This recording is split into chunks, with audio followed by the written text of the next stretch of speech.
বন্ধুরা, তোমরা সবাই কেমন আছো? আশা করছি খুব ভালো আছো। আর আমি এই পরন্ত বিকেলবেলা এখন যাচ্ছি গ্রামের মেয়ে শহরে নিমন্ত্রণ খেতে। কী উপলক্ষে অনুষ্ঠান সেটা আছে, তোমরা তো ওখানে গিয়ে বুঝতে পারবে। আর দেখো চারিদিকে ওয়েদারটা দেখো, হাওয়া আছে বাট রোদ্দুর, দেখো ওয়েদারটা কেমন, রোদ্দুর, ভীষণ রোদ্দুর। আর আমার ড্রেসটা কেমন হয়েছে বলো? গরমে তো সাজতে ইচ্ছা করছে না, কিছু ইচ্ছা করছে না। চুলগুলো শ্যাম্পু করে একটা ক্লিপ দিয়ে রেখেছি, চুলগুলো ছাড়ছিও না, ভিজে চুল, কী করবো বলো? এখন অটোর জন্য অপেক্ষা করছি, কখন অটো আসবে, কখন যাবো। এদিকে 5টা 5:30 রানাঘাট লোকাল, ওকে ধরতে না পারলে আমার চাপ হয়ে যাবে। তো সাথে থেকো। টোটো পেয়ে গেছি, অটো পাইনি। দূরের মধ্যে কে বেরোয় বলো? আবার না গেলেও ওখানে সেটা দোষ হবে।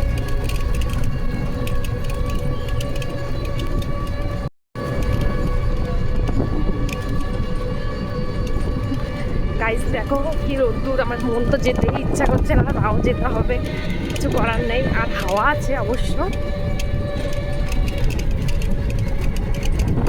দেখো কি সুন্দর, আর এটা আমাদের দারুণ একটা জায়গা, যেটাতে হেঁটে হাওয়া দিচ্ছে। তো এখন চলে এসেছি আমাদের বাড়ির সামনে, টোটো ছেড়ে অটোয় উঠে গেছি, অটোয় করে চলে যাচ্ছি এখন রানাঘাটের দিকে।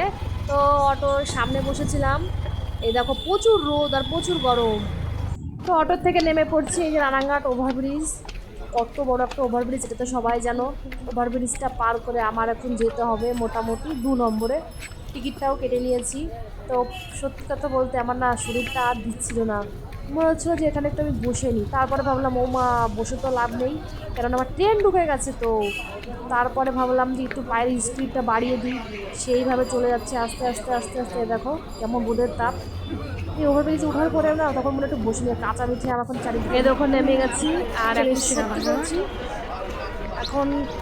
আর ভীষণ আমার একটু মানে কাঁচা মিঠে আম খাওয়ার ইচ্ছা হচ্ছিল, সত্যি কথা, চারিদিক দিয়ে এত আম দেখছি। জানো তো আজকে আমার জার্নিটা খুব ভালো লাগলো, কেননা আমি বাড়ির সামনেই অটো পেয়ে গেছি, সরি টোটো পেয়েছি ফার্স্ট। টোটো পাওয়ার পর ধানতলা বাজারে গিয়ে আমি একদম অটো পেয়ে গেছি, আর দেখুন রানাঘাট স্টেশনে এসে আমি সঙ্গে সঙ্গে ট্রেন পেয়ে গেছি। তো চললাম মাসিবাড়ির উদ্দেশ্যে।